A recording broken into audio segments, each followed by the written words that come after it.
अंजली किचनमध्ये तुमचं खूप खूप स्वागत आहे. तर आज आपण साबुदाण्याचा एक पदार्थ बनवणार आहे. तर नेहमीच आपण वडे करतो, खिचडी करतो, तर त्यापेक्षा कुरकुरीत असणारा हा पदार्थ आपण आज बनवतो आहे. तर त्यासाठी बघा, एक वाटी साबुदाणा मी 3-3.5 तास झालं हा भिजवून घेतलेला आहे. साबुदाणा छान असा बघा टम्म असा फुगलेला आहे. तर साबुदाणा आपला भिजवून छान कोरडा झालेला आहे. त्यानंतर बघा इथं एक बटाटा उकडून किसून घेतलेला आहे. अर्धा कप शेंगदाणे आपण इथं खरपूस भाजून इथं कुटून घेतलेले. कोथिंबीर लागणार आहे आपल्याला थोडीशी. त्यानंतर 2 मिरच्या आणि अर्धा चमचा जिरं कुटून घेतलं आहे. लाल तिखट लागणार आहे. लाल फक्त मिरची पावडर आहे ही, तर ही उपवासाला चालू शकते. तर आपण हा एक चमचा घेतले. चवीनुसार मीठ, तळण्यासाठी तेल. तर इथं बघा साहित्य सांगून झाले. एका ताटामध्ये आपण साबुदाणा घेऊया. भिजवलेला साबुदाणा ताटात काढून घेतलेला आहे. त्यानंतर आता बाकी सर्व साहित्य घालून घेऊ. तर इथं बघा, एक बटाटा उकडून आपण किसून घेतलेला तो घालून घेतलाय. शेंगदाण्याचा कूट टाकलाय अर्धा कप आपण. त्यानंतर थोडी जास्त अशी कोथिंबीर घालून घेतली.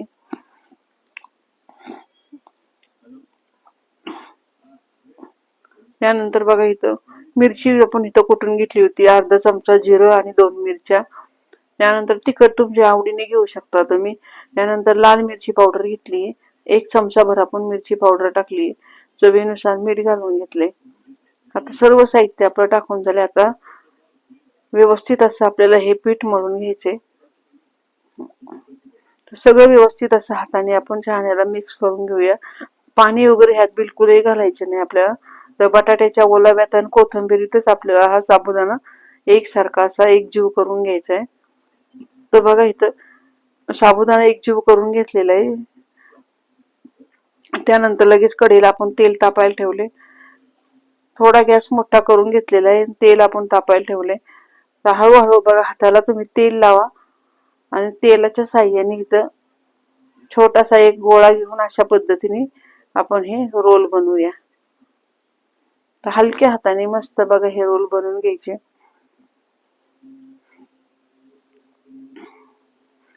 जेवढे तुम्ही रोल पातळ सडसडीत करताल तेवढे हे कुरकुरीत होणार आहे. अशा पद्धतीने बघा हाताला थोडस तेल लावायचं आणि छान असे पातळ असे हे साबुदाण्याचे रोल तयार करून घेऊया.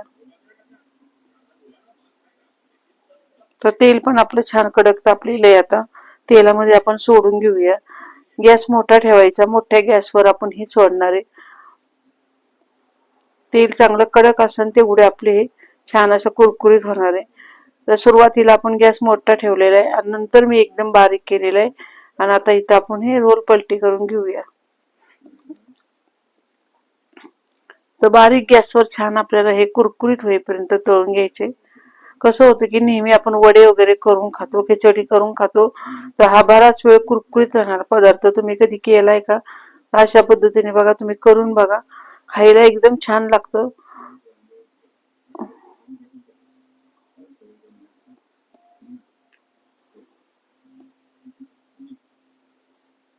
तर बराच वेळ बघा मी इथं तळून घेणार आहे. कारण की आतपर्यंत छान असं हे एकदम पोकळ झालं पाहिजे आणि कुरकुरीत झालं पाहिजे. तर निवांत असं ह्याला आपण आता तळून घेऊया. तर इथं बघा तळून झालेले. आता आपण काढायला घेतो. ह्यातलं सर्व तेल नितळून काढून टिश्यू पेपरवर ह्याला मी काढून घेते. म्हणजे जास्तीचं तेल आहे ते पण आपलं नितळून जाईल. तर इथं बघा अशा पद्धतीने छान असे आपण हे साबुदाण्यापासून पदार्थ तयार केलेला आहे. तर अतिशय कुरकुरीत होणारा हा पदार्थ आहे. बराच वेळ म्हटलं तरी हा कुरकुरीतच राहू शकतो. तर इथं बघू शकता मी तुम्हाला तोडून दाखवते. एकदम खुसखुशीत आतपर्यंत मस्त अशी जाळी ह्याला सुटलेली आहे. तर इथं बघू शकता तुम्ही.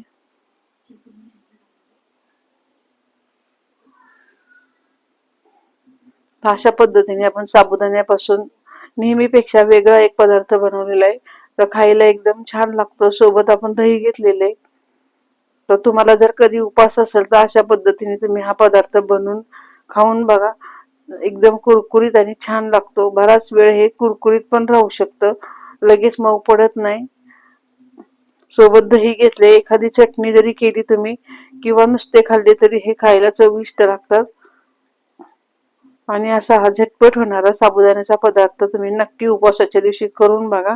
आणि आजची रेसिपी तुम्हाला जर बघा इथे आवडली असेल तर चॅनलला सबस्क्राईब करा, शेअर करा, कमेंट करा.